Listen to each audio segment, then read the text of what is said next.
তাহলে পুরস্কারের টাকা ইনশাল্লাহ এখানে গরিবদের মাঝে আমরা ব্যয় করব।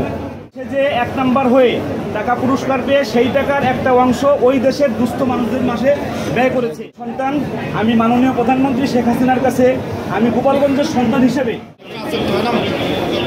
প্রিয় দর্শক, আপনারা ইতিমধ্যে জানতে পেরেছেন যে আমাদের বিশ্বজয়ী আবু রায়হান এয়ারপোর্টে ল্যান্ড করেছে। মিডিয়ার ভাইয়েরা সবাই তাকে ঘিরে ধরে ভিডিও করতেছে। আমি ছোট মানুষ, চান্স পাইনি, সুযোগ পাচ্ছি না, দূর থেকে ভিডিও করলাম। যেভাবেই হোক আমাকে কাছে যেতেই হবে। সব মিডিয়া যেহেতু সুযোগ পেয়েছে, আমাকে একটু পেতে হবে। আমি এখনই কাছে চলে যাচ্ছি আর আপনাদেরকে মুফতি আব্দুল কাইয়ুম মোল্লা হুজুরের যেই কথাগুলো আছে সেগুলো আপনাদেরকে শোনাচ্ছি। আপনারা ভিডিওটি শেষ পর্যন্ত ধৈর্য সহকারে দেখুন, ইনশাল্লাহ ভালো লাগবে আশা করি, ইনশাল্লাহ। ওইখানে গেছি, সেনেগালের মানুষ আপনারা জানেন একটু গরিব বেশি। তো ওইখানে যাওয়ার পরে ওদের কষ্ট দেখে আমি রায়হানকে বলছি, আমি প্রথম দিনেই বলছি, রায়হান যদি আল্লাহ রাব্বুল আলামিন আমাদেরকে এখানে বিজয় দান করে, কোরআনের 1 নাম্বার বানায়, লাল সমাজের পতাকা ওড়ে, আমি ওর উস্তাদ হিসেবে আমি কৃতজ্ঞতা আদায় করছি।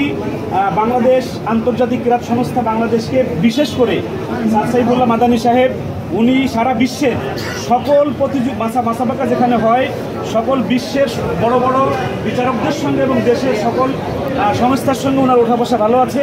এজন্য আমাদের দেশের প্রতিযোগীরা এখন সব দেশে যেতে পারে।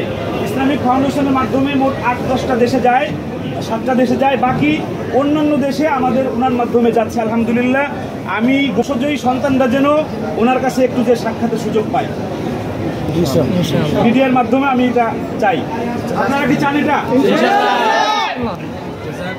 আপনারা অনেক মিডিয়া এসছেন। আমি প্রথমত আন্তর্জাতিক ক্রীড়া সংস্থা বাংলাদেশের পক্ষ থেকে বাংলাদেশের আন্তর্জাতিক ক্রীড়া সংস্থা বাংলাদেশের মহাসচিব হিসেবে আপনাদের প্রতি কৃতজ্ঞতা জ্ঞাপন করছি।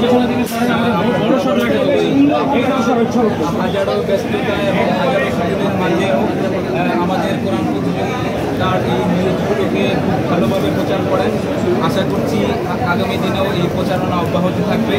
বিশেষ করে আমি কৃতজ্ঞতা জানাতে যাচ্ছি আজকে যারা নিজ আগ্রহে নিজ খরচে এত মানুষ উপস্থিত হয়েছেন কোরআনকে ভালোবেসে কোরআনের জন্য সংবর্ধনা দেওয়ার জন্য, আমি প্রত্যেককে কৃতজ্ঞতা জানাচ্ছি। এখানে বিশিষ্ট অনেক মানুষজন উপস্থিত আছেন, সবার নাম বলা আসলে কঠিন। বিশেষত আন্তর্জাতিক ক্রীড়া সংস্থা বাংলাদেশের পক্ষ থেকে কেন্দ্রীয় অর্থ সম্পাদক মাওলানা আব্দুর রহমান বিদা সাহেব, সাংগঠনিক সম্পাদক মাওলানা সালমান রহমান সাহেব, সহ সাংগঠনিক সম্পাদক মাওলানা মোহাম্মদ ইউসুফ সাহেব সহ অনেক নেতৃবৃন্দ আমাদের বেশ কয়েকজন নেতৃবৃন্দ এসছে, অনেক বড় এসছেন। মাকাদুল ফুরকানের প্রিন্সিপাল আমাদের মাহমুদ সাহেব এসছেন, মাওলানা ইলিয়াস লাহরি সাহেব আসছেন, সাইফুল ইসলাম সাহেব আসছেন, অনেক গুণীজন এসছেন, অনেক অনেক অনেক বড় মানুষ এসছেন। আমি সবাইকে অনেক অনেক কৃতজ্ঞতা জানাচ্ছি এবং প্রত্যেকটা কোরআনের বিষয়কে সবাইকে আহ্বান রাখছি। আশা করছি আগামী দিনে ইনশাআল্লাহ আপনাদের সাথে নতুন কোনো বিজয় নিয়ে দেখা হবে। সেই পর্যন্ত সবাই ভালো থাকবেন, সুস্থ থাকবেন। জাযাকাল্লাহ। প্রিয় দর্শক, আশা করি ভিডিওটি আপনাদের ভালো লেগেছে। যদি একটু ভালো লেগে থাকে কোরআনের জন্য ভিডিওটি শেয়ার করে দিবেন। আমি দীর্ঘদিন অসুস্থ থাকার কারণে ভিডিওটি শেয়ার করতে পারিনি। আমাদের রায়হান ভাই সেনেগাল থেকে যে বিজয় নিয়ে এসেছেন, এটি ছিল এয়ারপোর্টের একটি ভিডিও। আমি ওখানে সরাসরি উপস্থিত ছিলাম, আলহামদুলিল্লাহ। তো সবাই ভালো থাকবেন আশা করি, আর ভিডিওটি শেয়ার করে দিবেন। আসসালামু আলাইকুম।